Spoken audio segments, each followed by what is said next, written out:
What happens when a man known for calm wisdom, slow smiles, and unshakable composure walks straight into one of daytime television's most unpredictable battlegrounds? What happens when Matthew McConaughey, the embodiment of laid-back confidence, sits across from Joy Behar on The View, a stage famous for applause, interruptions, and verbal sparring? No one expected a shouting match. No one expected insults. But what unfolded that morning was something far more unsettling, a calm clash so quiet, so controlled, it rattled the room harder than any raised voice ever could. Before we go any further, if you love intense, cinematic breakdowns of shocking celebrity moments, make sure you subscribe to Live Narratives. Hit like, drop a comment, and stay with us because this moment changed the energy of the entire studio. The lights warmed the set as the audience applauded on cue, hands clapping in practiced rhythm. The familiar skyline backdrop glowed softly behind the host's table. Matthew McConaughey walked out to cheers, not wild screams, but respectful admiration. He smiled, that easy Texas grin, waved once, and took his seat. Relaxed posture, hands folded, calm eyes. He looked like a man stepping into a conversation, not a confrontation. Joy Behar leaned slightly forward, cards in hand, glasses perched just low enough to peer over them. She smiled too, but it was the kind of smile seasoned viewers recognized. Curious. Testing. The kind that precedes a sharp question. The opening banter was light. Laughter drifted through the studio. Matthew joked about the weather, about schedules, about how strange it still felt to sit under studio lights instead of a film set. The audience warmed to him instantly. He spoke slowly, deliberately, as if every word had weight. Then Joy tilted her head. "So," she said, tapping her cards together, "you've been talking a lot lately about values, about unity, about people needing to listen more instead of yelling." Matthew nodded. "I think that's where most problems start," he said calmly. "Nobody feels heard." A few audience members murmured approval. Joy raised an eyebrow. "But listening goes both ways, doesn't it?" she pressed. "Some would say staying calm can also be a way of avoiding taking a stand." The air shifted. Not dramatically, no gasps yet, but something tightened. Matthew didn't interrupt. He didn't rush. He leaned back slightly, inhaled, and smiled. "I don't see calm as avoidance," he said. "I see it as discipline." The word hung there. Discipline. Joy chuckled lightly. "Discipline is nice," she replied, "but when people are hurting, sometimes calm feels like indifference." A ripple passed through the crowd. This wasn't hostile. Not yet. But the line had been drawn. Matthew's smile faded just a fraction, not into anger, but into focus. His eyes stayed on Joy, unblinking, respectful. "I hear that," he said, "but I don't think shouting proves you care more. I think it just proves you're louder." A few scattered claps. Someone in the audience whispered, "Wow." Joy leaned back, crossed her arms. "So, you think passion is noise?" "No," Matthew replied softly. "I think passion without listening becomes noise." That was the moment. The temperature changed. Joy's expression sharpened, not offended, but challenged. The other hosts shifted in their seats. One glanced at the audience. Another looked down at the table, sensing the direction this was heading. Joy smiled again, but this time it didn't reach her eyes. "That's easy to say," she countered, "when you're in a position of comfort. Fame, money, influence. Calm is a luxury." The audience reacted instantly, some clapping, some murmuring, some going quiet altogether. Matthew didn't flinch. "You're right," he said. "I am fortunate. And that's exactly why I think it's my responsibility to stay calm. So I don't add fuel to fires I don't fully live inside." Silence followed. Heavy, uncomfortable, the kind of silence television hates. Joy tilted her head again. "But doesn't that sound like stepping back while others fight?" Matthew leaned forward now, elbows on his knees. His voice didn't rise. If anything, it dropped. "No," he said. "It sounds like choosing not to fight people, choosing to fight problems instead." A woman in the front row nodded slowly. Someone else clapped once, then stopped, unsure if it was appropriate. Joy opened her mouth, then paused. That pause was rare. Viewers at home would later replay it again and again. For just a second, the rhythm of the show broke. No jokes. No interruptions. Just two worldviews sitting across from each other.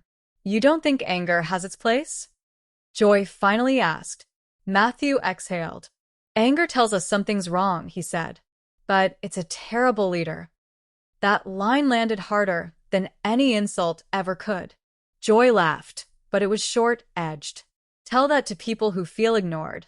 Matthew nodded slowly. That's why I'm listening right now. The audience reacted, this time louder. Applause mixed with murmurs. The cameras cut briefly to another host, her expression unreadable. Back to Matthew. Calm. Steady. Unmoved. Joy glanced down at her cards, then back up. You know, she said, some people might call that moral superiority. Matthew smiled gently. Some might, he said. I call it accountability for my tone, my words, my impact. The tension was no longer subtle. It pressed against the walls of the studio. Viewers could feel it through the screen. This wasn't a shouting match. It was something more unnerving, a clash where one side refused to escalate, and the refusal itself became the challenge. Joy adjusted in her chair. The next question was coming, and whatever calm remained in the room was about to be tested even further. The tension didn't break when the applause faded. It settled deeper, like a low hum under the studio lights. Joy Behar shifted her cards again, but this time she didn't read from them. She looked directly at Matthew McConaughey, as if deciding whether to press harder or pivot away. Around them, the other hosts sat unusually still. Even the audience sensed it. This wasn't entertainment anymore. It was a test of nerve. Whoopi Goldberg leaned slightly forward, hands clasped, watching closely. She had seen countless debates on this table, voices raised, fingers pointed, laughter used as armor. But this was different. This was quiet. And quiet in this room could be dangerous. Joy broke the silence. Let me ask you something personal, she said, her tone smoother but edged. When you talk about accountability, do you think public figures owe people more than calm words? Do you think they owe action? Matthew nodded slowly, as if he'd been expecting that exact question. I think we owe honesty first, he replied. Action without honesty is just performance. A murmur rippled through the crowd. Someone in the back whispered, That's true. Someone else shook their head. Sunny Hostin tilted toward Joy. But honesty can hurt, she interjected. And sometimes people don't want calm honesty. They want urgency. Matthew turned toward Sunny, giving her the same respect he'd given Joy. Urgency matters, he said. But urgency without clarity can cause more damage than delay. Joy smiled thinly. That sounds like a very comfortable philosophy, she said again, sharper this time. People watching right now don't have the luxury of waiting for clarity. Matthew didn't answer immediately. He paused, long enough that the director would later be criticized for not cutting to commercial. He looked out at the audience, then back to Joy. I don't think clarity means waiting, he said quietly. I think it means choosing words that don't close doors. Joy leaned in. And what if doors are already closed? That question hit harder. A few audience members clapped instinctively. This was the emotional core: hurt, frustration, impatience. Matthew's jaw tightened, not with anger, but with resolve. Then we knock, he said. We don't burn the house down. The reaction was immediate and split. Applause clashed with groans. Someone actually laughed nervously. The producers glanced at each other off camera. Joy exhaled, almost scoffing. Easy metaphor, she said. Real life isn't a movie. Matthews smiled faintly. I know, he replied. Movies wrap things up. Real life doesn't. For the first time, Joy looked momentarily unsure how to respond. She had challenged politicians, activists, billionaires. Most pushed back with heat. Some snapped. Some joked. Matthew did none of that. His calm wasn't retreat, it was refusal. Whoopi finally stepped in. Let me jump in here, she said, voice steady. Do you think calmness can be mistaken for silence? Matthew turned to her.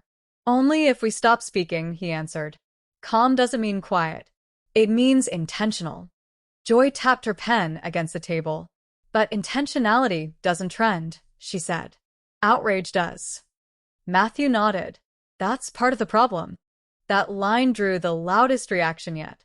Applause swelled, then fractured. A woman in the front row stood halfway up, clapping hard. Another audience member crossed his arms, unimpressed. Joy raised her hands slightly. So now we're blaming the culture? She asked. The media? Shows like this. Matthew met her gaze. I think we all play a role, he said. Me included. That's why I'm careful. The studio felt smaller now. The air heavier. This wasn't about one issue anymore. It was about approach, about philosophy, about who gets to define the right way to care. Joy's voice softened, but only slightly. Some people watching might say your calm feels like judgment, she said.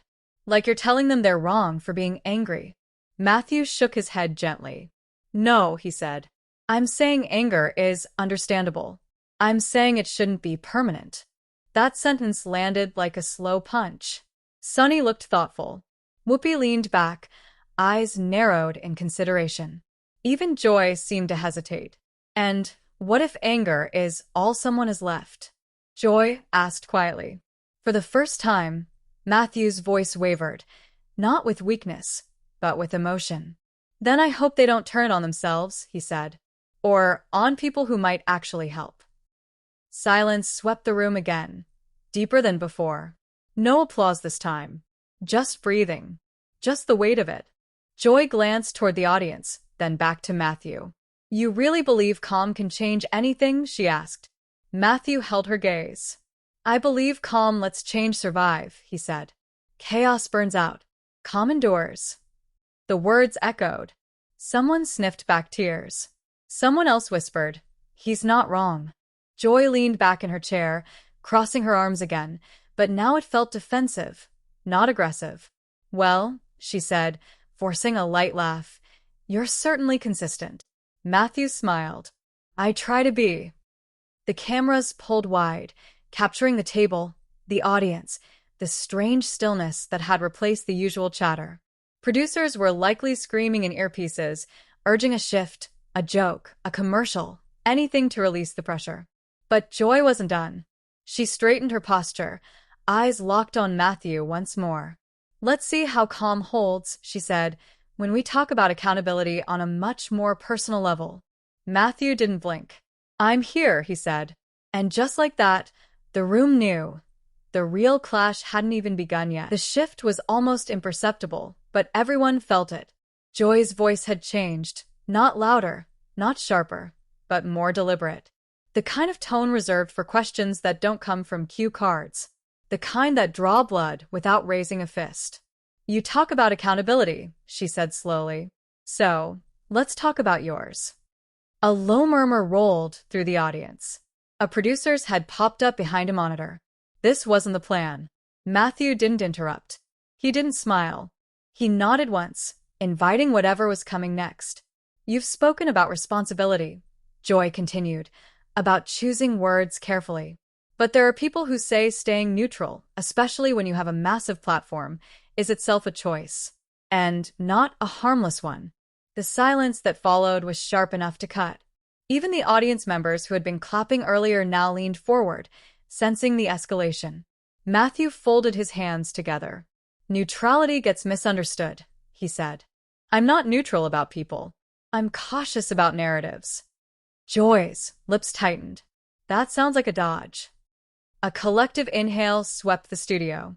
Matthew looked at her. Not defensive, not offended. Just present. It's not, he replied. It's a boundary. Sunny glanced between them. Whoopi remained still, eyes fixed, saying nothing. The tension no longer felt philosophical. It felt personal. Joy leaned closer. Boundaries protect you, she said. But who do they leave exposed? That question landed harder than anything before it. A woman in the audience whispered, "Oh my God." Someone else shook their head, already uncomfortable. Matthew's jaw flexed. He looked down briefly, just a second, then back up.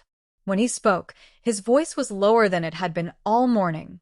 I grew up watching people tear each other apart because they believed shouting was courage, he said. I watched families fracture. Communities burn bridges they couldn't rebuild. Joy watched him carefully now. This wasn't theory anymore. So, I learned something early, Matthew continued. You can be loud and still be wrong. You can be calm and still be committed. Joy nodded slowly, but she wasn't yielding. Commitment requires risk, she said. And risk means backlash. Are you afraid of that? The word afraid echoed. The audience reacted instantly. Some clapped, some groaned. The room split down the middle. Matthew didn't answer right away. He let the reaction fade. Then he said, I'm afraid of becoming someone who reacts instead of responds. That line shifted something. Even Joy blinked. You think reacting is weakness? She asked. I think reacting without reflection is surrender, Matthew replied. Surrender to emotion instead of intention. Joy shook her head, exhaling sharply. You make it sound like emotion is the enemy. No, Matthew said gently. I make it sound like emotion deserves guidance. A beat, then another.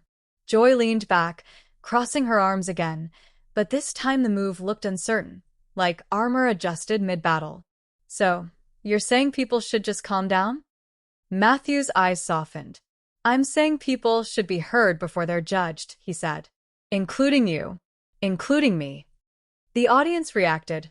Applause broke out, hesitant at first, then stronger. Joy raised a hand slightly, signaling for quiet, but the moment had already escaped her control. Careful, she said with a half smile. You're turning this into a therapy session. Matthew smiled back, faintly. Healing usually looks awkward at first. That drew laughter, but it was nervous, scattered. The kind that tries to release pressure and fails. Joy's smile faded. You know, she said, some people would say your calm feels rehearsed. Like an image. Matthew nodded. That's fair. The admission caught everyone off guard. It is an image, he continued, but it's one I work at, because the alternative comes too easy. Joy tilted her head. Meaning?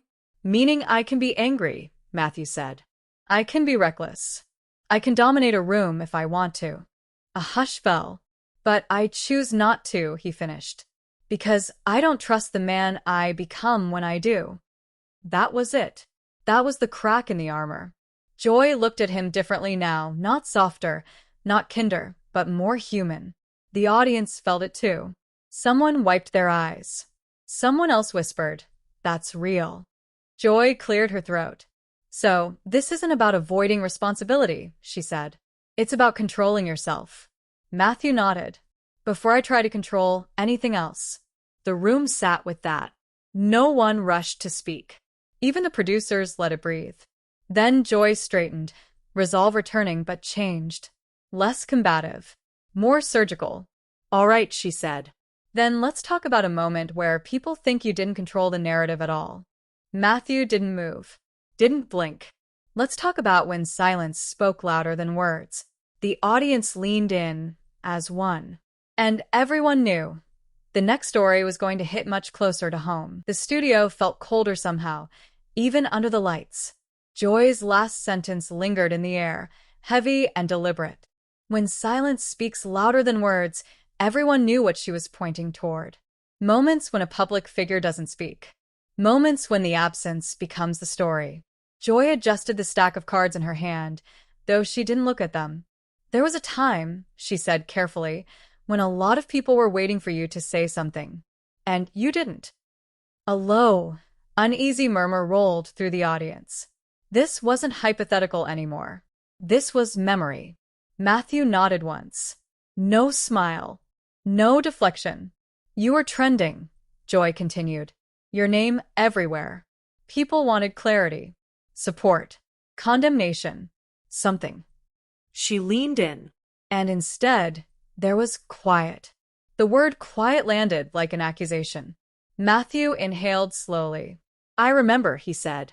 Joy's voice softened, but only slightly. Some felt abandoned. Some felt dismissed.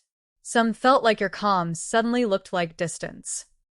The audience watched Matthew closely now, searching for a crack, a flicker of defensiveness. Instead, he looked reflective, older, as if he'd already had this argument with himself 100 times. I don't deny that, he said. Silence can hurt. Joy seized the opening. So why do it? She asked.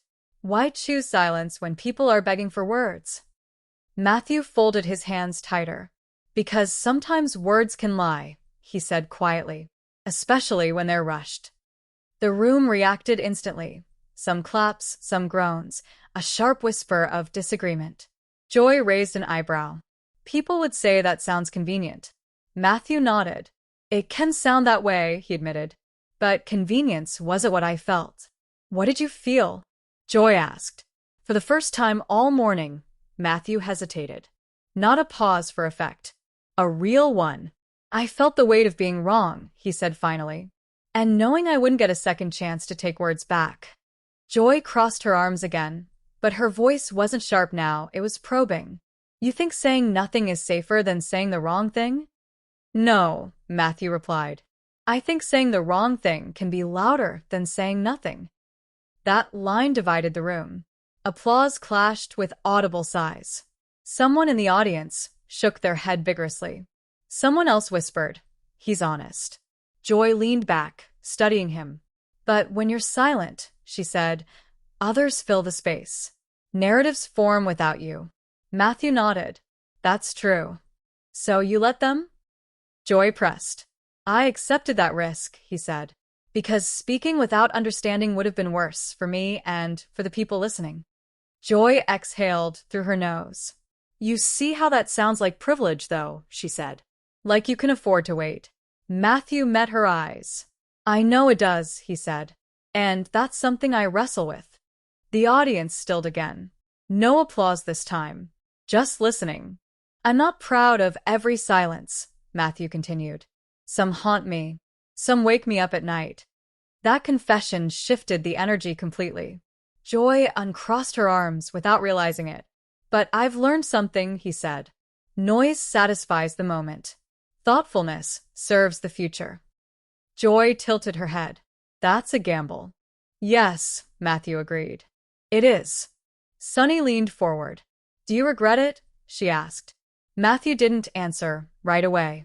He looked out at the audience, at faces reflecting anger, curiosity, empathy, frustration. I regret the pain some people felt, he said. I don't regret choosing integrity over impulse. Joy tapped her pen against the table again, slower this time. You really believe silence can be ethical? Matthew nodded, when it's used to listen instead of hide. The room reacted, softly now. No explosion, just murmurs. Joy's voice dropped. And how do people know the difference? Matthew looked at her for a long moment. They don't, he said. That's the cost. The honesty of it stunned the room. Joy let out a breath she'd been holding. So, you accept being misunderstood. Matthew smiled faintly. I've been misunderstood my whole life, he said. This one just happened louder. A ripple of uneasy laughter moved through the crowd. Joy sat back, eyes searching his face, not for weakness, but for something else. You're comfortable being the calm one, she said, even when calm becomes the villain. Matthew nodded, because chaos doesn't need help. That line landed like a quiet verdict.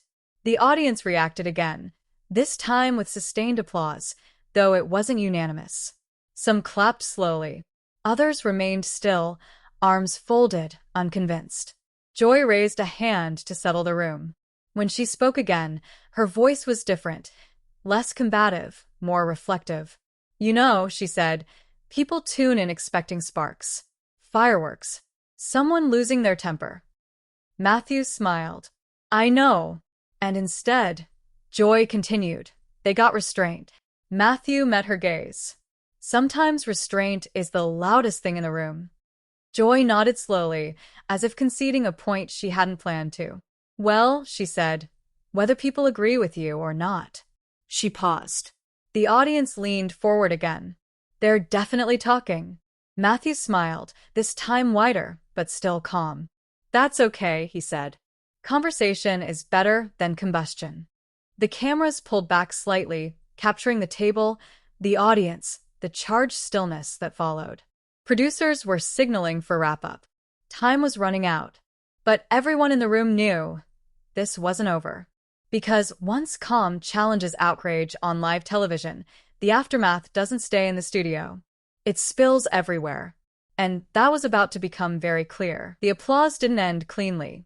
It faded in layers, some clapping hard, some stopping early, some never starting at all.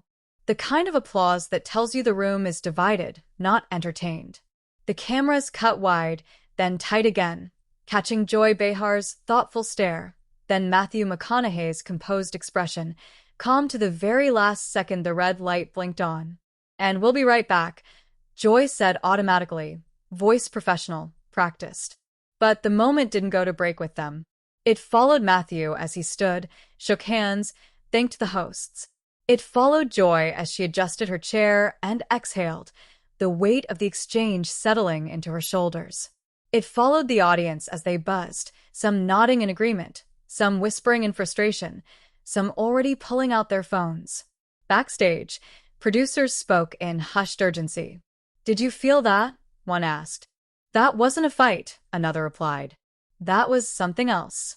Matthew walked down the corridor, jacket over his arm, expression unreadable. A staffer thanked him. Another avoided eye contact. Calm, it turned out, was unsettling when it refused to bend. By the time the episode ended on the East Coast, clips were already spreading.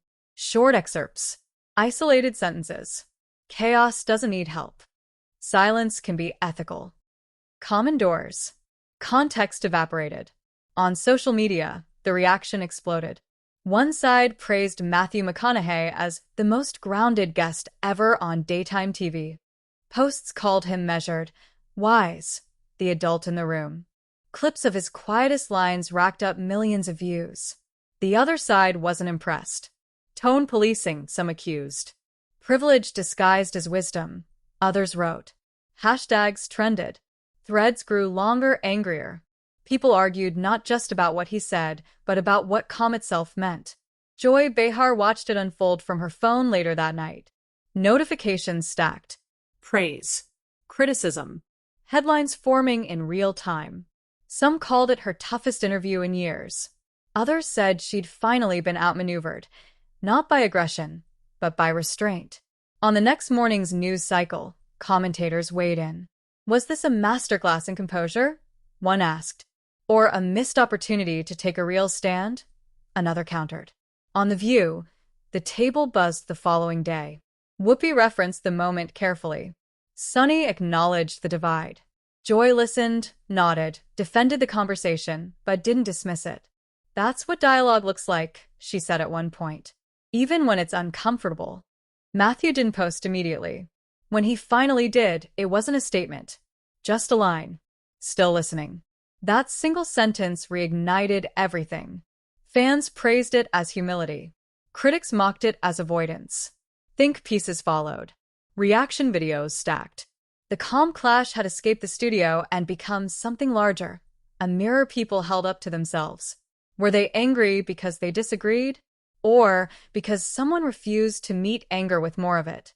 Days later, a longer clip resurfaced, unedited. The pauses. The silences. The moments where no one spoke. Viewers noticed things they'd missed before. Joy's softened posture. Matthew's brief hesitation. The humanity beneath the debate. And slowly, beneath the noise, another conversation began. Not louder. Deeper. Whether you saw Matthew McConaughey as principled or frustrating, whether you felt Joy Behar pushed too hard or not hard enough, one thing was undeniable. This wasn't a viral shouting match. It was a collision of philosophies. And it left a mark. Now it's your turn. What did you see in that moment? Strength? Distance? Wisdom? Privilege? Let us know your honest opinion in the comments. We read every one. And if you want more cinematic, explosive, inside-the-moment stories like this, make sure you subscribe to Live Narratives. Hit like, share this with someone who disagrees with you, and stay with us, because the most powerful clashes aren't always the loudest. Sometimes they're the calmest.